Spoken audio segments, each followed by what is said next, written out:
चाषी दिनिकिया भारत बंद बड़ प्रभाव कृषक संगठन को आलोचना डाकिले केंद्र गृहमंत्री अमित शाह। आंदोलनकारी चाषी कहले प्रत्याहार हेब कि नुआ कृषि आईन हाँ किंबा नाही रे चाहिबू उत्तर।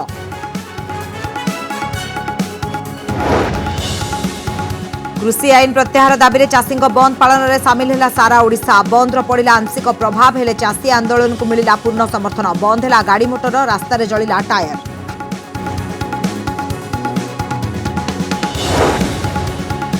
किछि सप्ताह भितर कोविड टीका को अनुमति दे पारंती भारत सरकार। ऑक्सफोर्ड टीकार जरूरीकालीन व्यवहार पर अनुमति मागिथिला सीरम इंस्टीट्यूट। एबे देशी टीका कोवैक्सीन जरूरी व्यवहार पर अनुमति मागिला भारत बायोटेक। विश्वर प्रथम कोरोना टीका नेले ब्रिटेन आईमा। फाइजर टीकार जरूरी व्यवहार पर अनुमति पर 90 वर्षर महिलांकर हेला टीकाकरण। टीका नहीं कहिले जन्मदिन पूर्व मिला सबुठु बड़ उपहार।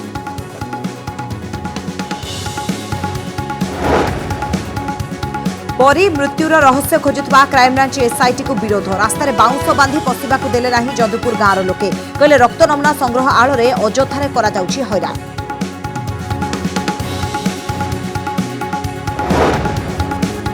अखारू मिला रत्नपथर रायगड़ा चढ़ाऊ कर जबत कला क्राइमब्रांच। एसटीएफ 153 केजी मूल्यवान रत्नपथर आनुमानिक मूल्य 1.5 कोटी टंका।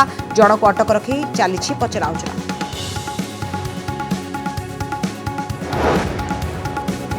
एवं इंटरनेट व्यवहार में भारत में आसिबा बड़ विप्लव। 2021 द्वितीयार्ध में जियो आणिब 5G नेटवर्क। सूचना देले रिलायंस मुख्य मुकेश अंबानी। जून मास सुधा होई पारे शुभारंभ।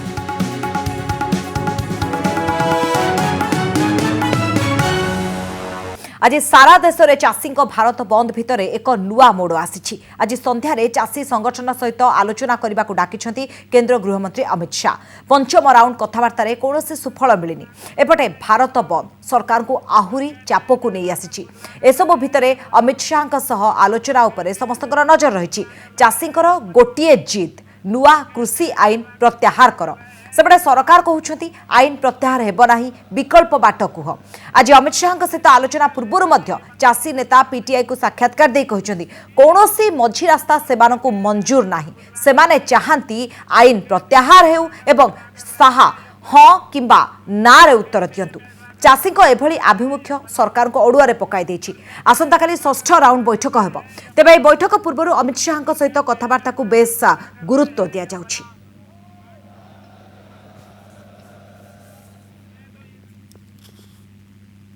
सेबडे आज भारत बंद रे सारा राज्य में साधारण जीवन यात्रा व्याहत होईछि। राजनीतिक दलर बंद भली एई बंद सेते प्रभावी होई नथिले मध्य रास्ताघाट दुकान बजार बस चलाचल प्रभावित होईछि। देखंतु केमिति थिला भारत बंद रो चित्र।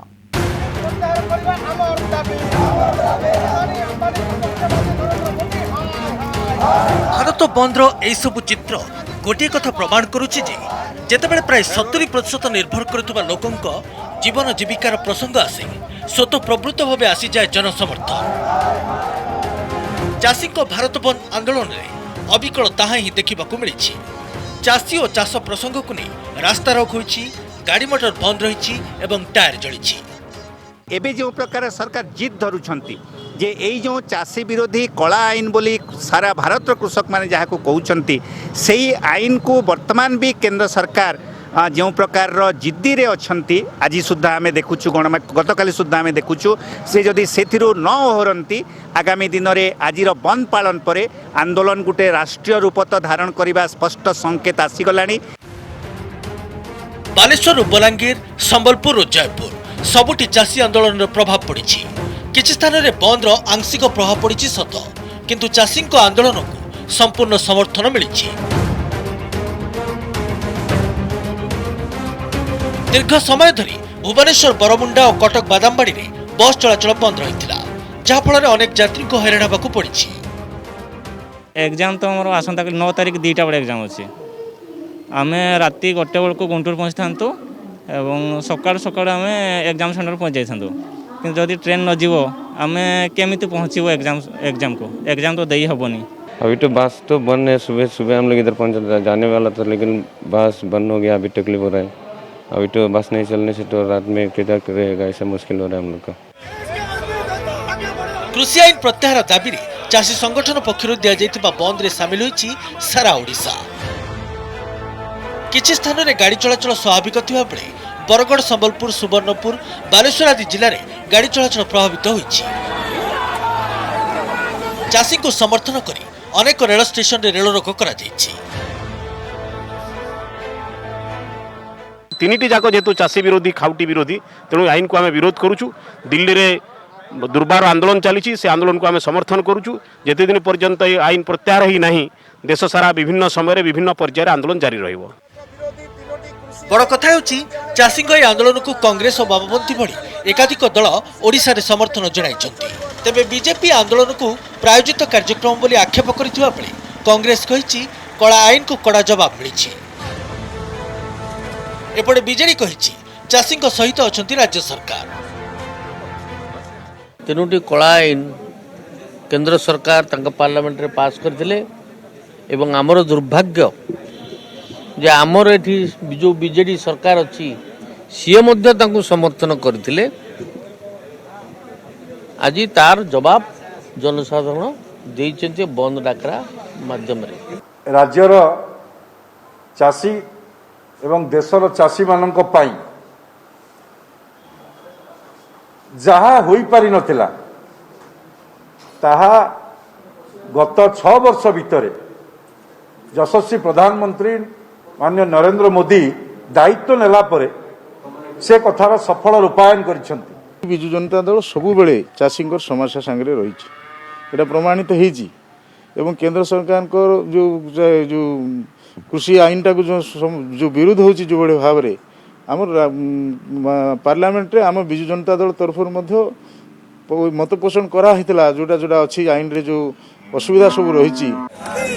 ये राजनैतिक बयानबाजी भितर सारा देशरू आसी भारत बंद चित्र। दिल्ली कोलकाता, लखनऊ, बेंगालुरु, हैदराबाद, पाटना, रायपुर सबुटी पड़ी बंदर प्रभाव। दिल्ली बुराड़ी ग्राउंड रे आंदोलन रे बसिथिबा कृषक माने समवेत प्रार्थना करी प्रतिवाद आरंभ करथिबा बेले दिल्ली रे सिंघु सीमा, टिकरी, गाजीपुर सीमा रे शह शह चाषी एकाठी होई विक्षोभ करिसथि। ब्यूरो रिपोर्ट, कनक न्यूज। निज हक पाई लड़ाई करुवा चाषी आंदोलन 13तम दिन में पहुंचलानी। निज उत्पादित शस्यर उचित मूल्य दाबी में दिल्ली में आंदोलन चलाई चाषी काम धंदा छाड़ी राष्ट्रीय राजधानी सीमा रे बसी रही। तेणु स्वाभाविक भाव प्रश्न उठुछि चाषी संगठन गुड़िक यह आंदोलन केउठु बल मिलुछि, अर्थात सेमानक नित्य व्यवहार्य आवश्यकता केमिति पूरण करुछन्ति आंदोलनकारी चाषी।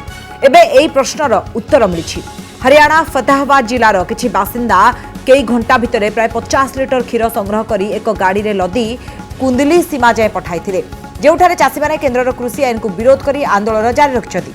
राजस्थान श्री गंगानगर जड़े चाषी गैलेक्सी बार नामक एक कर्पस पांठी भी गठन करछथि। किछि प्रवासी भारतीय जमी मालिक और राजनेता ठारू अनुदान ग्रहण करी आंदोलनकारी चाषी ट्रैक्टर रे डीजेल भरिबार काम करछथि। सुदूर अमेरिकार कालिफोर्निया किछि चाषी समर्थक आंदोलनकारी चाषी 20 क्विंटाल आलमंड बा पेस्ता बादाम पठाइछथि। पंजाब किछि मुसलमान संगठन चाषी मागणा लंगर व्यवस्था करछथि। लुधियानार किछि शिल्पपति मध्य आंदोलनकारी चाषी 2 थर औषध पठाई सारछथि। अर्थात चारिआडू समर्थन पाई प्रथम थर लगी देशर एकाधिक कृषक संगठन दिन दिन धरी राष्ट्रीय राजधानी दिल्ली को चारिपटु घेरी बसछथि। सेमानकर एका जीत केंद्र सरकार आनिथिबा 3टी कृषि आईन को तुरंत प्रत्याहार करनियंतु।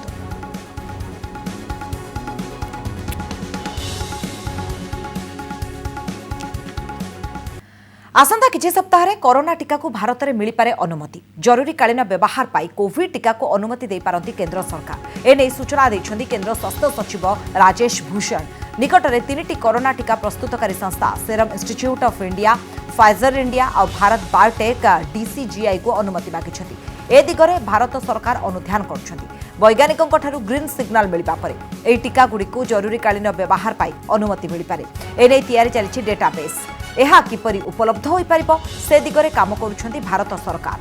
कम समय रे किपरि अधिक लोकंक निकटरे टीका पहुंची परिबो से नै मध्य प्रस्तुति आरंभ हो जाइछि। अनुमति अपेक्षा रे भारत बायोटेक एवं आईसीएमआर मिलित उद्यम रे प्रस्तुत होइतबा स्वदेशी कोरोना टीका कोवैक्सिन मध्य रहिछि। वर्तमान देश में मोट एक्टिव मामला 4 लाख रु कम रही। भारत में पॉजिटिव हार 6.5 रही। तेणु एपरी समय अल्प किछि सप्ताह मध्य टीका आसीगले कोरोना मुकाबला रे बड़ पदक्षेप हेबो बोली कहिसेंती केंद्र स्वास्थ्य सचिव।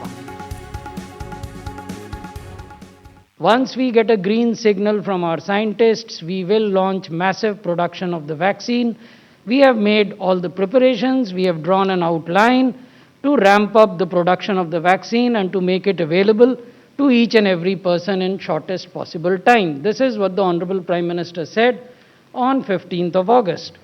So now let me give you a brief bird's eye view of the Indian landscape of COVID-19 vaccines. There are 8 vaccines that we would be talking about. This slide talks of 5, may get licensed in the next few weeks, but we cannot foretell at this moment in time because licensing or licensure or market authorization is the domain of the national regulator. Corona टीका दिगरे आउ पदे आगे Bharat biotech स्वदेशी corona टीका Covaxin प्रस्तुति करुवा भारतीय pharma company Bharat biotech टीकार जरूरीकालीन व्यवहार पर डीसीजीआई को मागी अनुमति। वर्तमान यह टीकार तृतीय पर्याय परीक्षण चली। हैदराबाद स्थित pharma company Bharat biotech ICMR सहित मिलित भाव में प्रस्तुत करुछि टीका।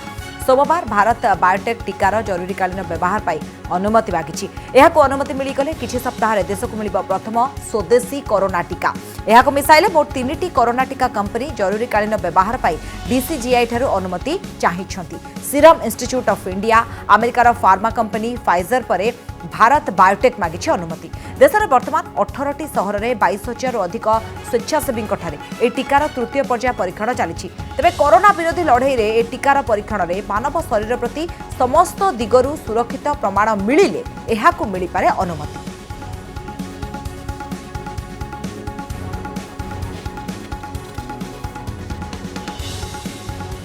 परी मृत्युर रहस्य खोजुछि एसआईटी टीम। परीर निज गाँ जदुपुर एवं घर को घर बुली एसआईटी टीम संग्रह करुछि ब्लड सैंपल। एहाकु नै पूरा गाँव में खेली जाइछि अजଣା भय। एसबु भितर एसआईटी टीम रो एक्शन मोड को देखि विरोध करछथि ग्रामवासी। गाँ दांडरे बाउंस बांधी एसआईटी रो बाट उगाड़िछथि। एहारे भितर स्पेशल इन्वेस्टिगेशन टीम रो कामरे बाधा देइछथि जदुपुर बासिंदा। परी मृत्युर रहस्य खोजुवा एसआईटी को विरोध। परीर निज गाँ जदुपुर आसी दृश्य जेतेबेले गाँर प्रवेश पथरे बाउंस बांधी परी मृत्युर तदंत करुवा एसआईटी बाट उगाड़ी ग्रामवासी। जांचकारी दल को गाँ भीतर को पुराई दे नाहांती। कथा नयगढ़ जदुपुर गाँर परिमृत्यु प्रसंग में उठुची पड़ुची सारा ओडिशा। सीबीआई तदंत सह कृषिमंत्री अरुण साहू को बहिष्कार दाबी करी आंदोलन चलाई बीजेपी। परी को न्याय दाबी कांग्रेस भी आंदोलन को जोरदार करिछि। हेले सेही परिमृत्यु उपरु रहस्य उन्मोचन करने को जाइतिबा स्पेशल इन्वेस्टिगेशन टीम रो कामरे बाधा देइछन्ति जदुपुर बासिंदा। कौन पे कि आम घर को अधा राति तुम जब असुविधा भल मंद होती आम घर को तुम कौन पे आसुच जदि आसुच आमको दिन बेले कौन समय ना कि आमको पचारे किए कौन कर कौन ना आम कि जानू तुम आम साई की जन आमर तो गोटे साई तुम गोटे साई तुम कौन पे पुलिस आनिक आम साई पूरे आम लोक कहीं हैरान कर आम गरीब मुनिया लोक। गाँ लोकों कहवा जदुपुर चषासाही रे परीर घर तेणु परी सहित होइतिबा अघटन मामलें एसआईटी सेठारे तदंत करबा कथा। हेले रक्त नमूना संग्रह आड़ में खदाड़साही बासिंदा अजथारे हैरान करुछि क्राइम ब्रांच एसआईटी।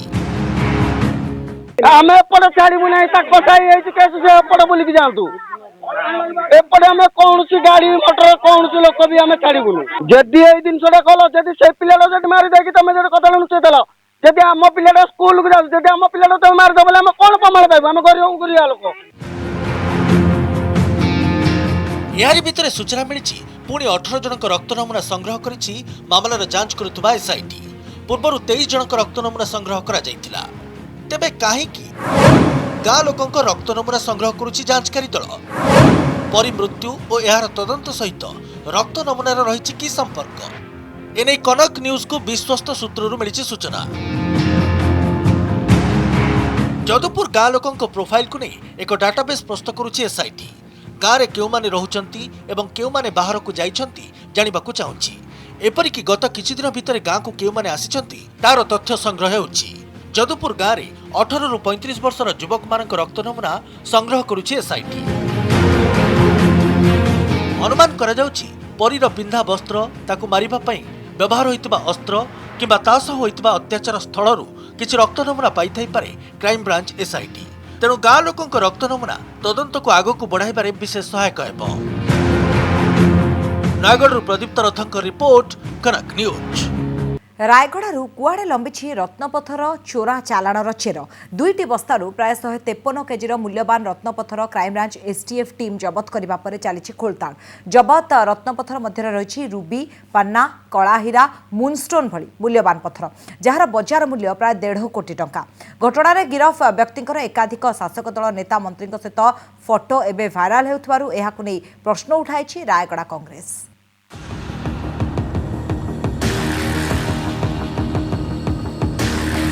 ଚିକଚିକ୍ କରୁଥିବା ଏହି ପଥରଗୁଡ଼ିକ କୌଣସି ସାଧାରଣ ପଥର ନୁହଁ।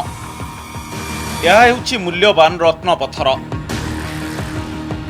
ରାୟଗଡ଼ାର ପାହାଡ଼ ଭିତରେ ଏହିପରି ରତ୍ନ ପଥର ସବୁ ଲୁଚି ରହିଛି ଆଉ ଏସବୁ ପଥର ରାଜ୍ୟ ବାହାରକୁ ଚାଲାଣ ହେଉଛି। କିଛି ଲୋକ ଏହି ରହସ୍ୟକୁ ବୋଧହୁଏ ଜାଣିଛନ୍ତି ଏବଂ ଲୁଚି ଲୁଚି ସେମାନେ ଏହାର ସଂଗ୍ରହ କରୁଛନ୍ତି। ରାୟଗଡ଼ାର ଜଗନ୍ନାଥ କମ୍ପ୍ଲେକ୍ସରେ ଚଢ଼ାଉ କରି 153 କେଜି ରତ୍ନପଥର କ୍ରାଇମବ୍ରାଞ୍ଚ ଏସ୍ଟିଏଫ୍ ଜବତ କରିବା ପରେ ଏହାକୁ ନେଇ ଜୋର ଧରିଛି ଚର୍ଚ୍ଚା। ଜବତ ହୋଇଥିବା ରତ୍ନପଥରର ମୂଲ୍ୟ ପ୍ରାୟ 1.5 କୋଟି ଟଙ୍କା ହେବ। ଆମେ ଡିମାଣ୍ଡ କରୁଛୁ ଜଗନ୍ନାଥ ସରକାରଙ୍କୁ ଅତି ଶୀଘ୍ର ମନ୍ତ୍ରୀ ପଦରୁ ବିତାଡ଼ିତ କରନ୍ତୁ ଓଡ଼ିଶା ସରକାର। ତା ସହିତ ତାଙ୍କୁ କ୍ରାଇମବ୍ରାଞ୍ଚର ତଦନ୍ତଭୁକ୍ତ କରନ୍ତୁ। ତା ସହିତ ଜିଲ୍ଲା ସଭାପତି ଯିଏ ଅଛନ୍ତି ବିଜେଡି ଦଳର ସୁଧୀର ଦାସ ଏବଂ ରାଜ୍ୟସଭା ସାଂସଦକୁ ମଧ୍ୟ ଏଥିରେ ଏନକ୍ୱାରୀଭୁକ୍ତ କରନ୍ତୁ। କାରଣ ଯେଉଁ ଟାଇପ୍ରେ ଫଟୋ ସବୁ ଅଛି ତାଙ୍କର ସହିତ କ'ଣ ସମ୍ପର୍କ ଥିଲା, ଓଡ଼ିଶା ରାଜକୋଷକୁ ଇଏ ବିଜେଡି ଦଳର ଚାପ ପକାଇ ହରିଲୁଟ୍ କରିଛନ୍ତି ଏବଂ ଅନ୍ୟାନ୍ୟ ଯେଉଁ ଅନୁସନ୍ଧାନରୁ ଜଣାପଡ଼ୁଛି ଇଏ ମଧ୍ୟ ଗଞ୍ଜେଇ କାରବାରରେ ମଧ୍ୟ ଏହି ଜିତେନ୍ଦ୍ର ବେହେରା ସମ୍ପୃକ୍ତି ଥିଲେ। ଏହି ଘଟଣାରେ ଜିତେନ୍ଦ୍ର କୁମାର ବେହେରା ନାମକ ଜଣେ ବ୍ୟକ୍ତିଙ୍କୁ କ୍ରାଇମବ୍ରାଞ୍ଚ ଏସ୍ଟିଏଫ୍ ଗିରଫ କରିଛି। ତେବେ ଗିରଫ ହୋଇଥିବା ବ୍ୟକ୍ତିଙ୍କର ଏକାଧିକ ଶାସକ ଦଳ ନେତାଙ୍କ ସହିତ ଫଟୋ ରହିଛି। ଏପରିକି ଆଦିବାସୀ କଲ୍ୟାଣ ମନ୍ତ୍ରୀ ଜଗନ୍ନାଥ ସାରକାଙ୍କ ସହିତ ବି ଫଟୋ ଅଛି। ଏହାକୁ ନେଇ ଶାସକ ଦଳକୁ ଘେରିଛି ରାୟଗଡ଼ା କଂଗ୍ରେସ। ଫଟୋରେ ଥିବା ଅନ୍ୟ ନେତାଙ୍କ ପ୍ରତିକ୍ରିୟା ମିଳିପାରି ନାହିଁ। ଘଟଣା ନେଇ ମନ୍ତ୍ରୀ ଜଗନ୍ନାଥ ସାରକା କହିଛନ୍ତି, ଯିଏ ଦୋଷୀ ସିଏ ଦଣ୍ଡ ପାଇବ। ଆମେ ସେ ଉପରେ ତ ଜାଣିନାହୁଁ କ'ଣ ହେଇଛି କ'ଣ ନାହିଁ। ତେଣୁକରି ଆମ ପାଖରେ ବିଭିନ୍ନ ପ୍ରକାର ଲୋକ ଆସୁଛନ୍ତି। ତେଣୁ କାହାର କିଏ ଫଟୋ ଉଠାଇବା ମନା ବି କରିବୁ ନାହିଁ। ଏବେ ଆଜି ଏତେ ଲୋକ ବି ଆସୁଛନ୍ତି, ସମସ୍ତେ ବି ଅଛନ୍ତି। କିଏ କ'ଣ କରୁଛି କ'ଣ ଆମେ ଜାଣିଛୁ। ତେଣୁ ଯିଏ ଦୋଷୀ ସେ ନିଶ୍ଚିତ ଭାବେ ଦଣ୍ଡ ପାଇବ। ତ ବିରୋଧୀ ଦଳ ଏହାକୁ ଦୃଢ଼ ନିନ୍ଦା କରୁଛନ୍ତି। ଆପଣଙ୍କ ସହ ଫଟୋ ତାଙ୍କ ସହ ରହିଛି ବୋଲି କ'ଣ କହିବେ? ଆଜ୍ଞା, ବିଭିନ୍ନ ଲୋକ ବିଭିନ୍ନ ପ୍ରକାର ଫଟୋ ଉଠାଇ କରି ନେଉଛନ୍ତି। ତା ଉପରେ ଆଉ ମୁଁ କ'ଣ କହିବି। ରାୟଗଡ଼ାରେ ବର୍ଷ ବର୍ଷ ଧରି ଏମିତି ଚାଲିଛି ରତ୍ନପଥର ଚୋରା ଚାଲାଣ। ଏହାର ତଦନ୍ତ ହେଲେ ରତ୍ନପଥର ଚାଲାଣର ପ୍ରକୃତ ମାଫିଆଙ୍କ ପର୍ଦ୍ଦାଫାଶ ହୋଇପାରିବ। ରାୟଗଡ଼ାରୁ ସୀମାଞ୍ଚଳ ପଣ୍ଡାଙ୍କ ରିପୋର୍ଟ, କନକ ନ୍ୟୁଜ୍।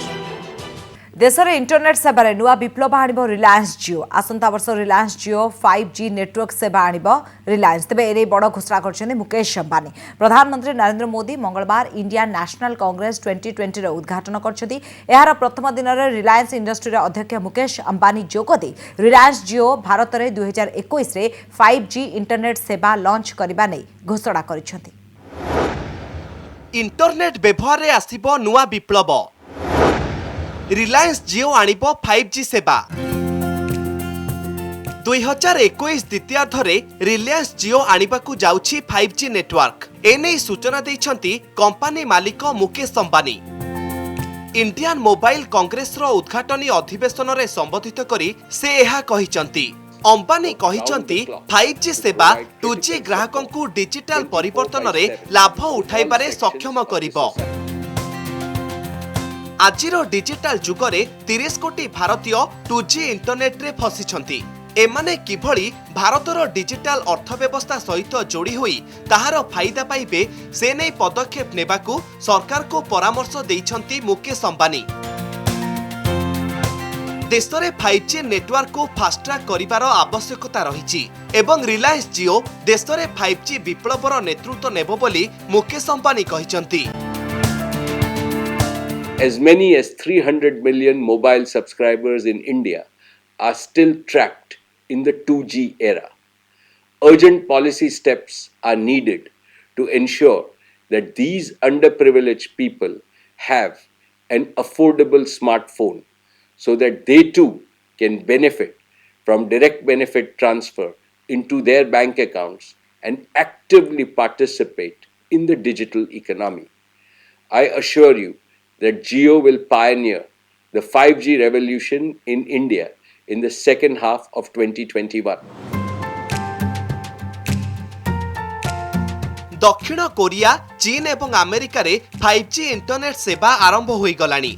चीन 6G उपरे काम आरंभ कलानी, किंतु भारत रे एबे भी 4G इंटरनेट सेवा जारी रहिछि। 5G लॉन्च कराजिबा नै बहु आगरु घोषणा होइथिले मध्य भित्तिभूमि अभावरु ताहा एजाय होई पारि नाही। Many leading global companies are coming to India to set up manufacturing facilities. India has developed world-class strengths in chip design. I clearly foresee India becoming a major hub for state-of-the-art semiconductor industry.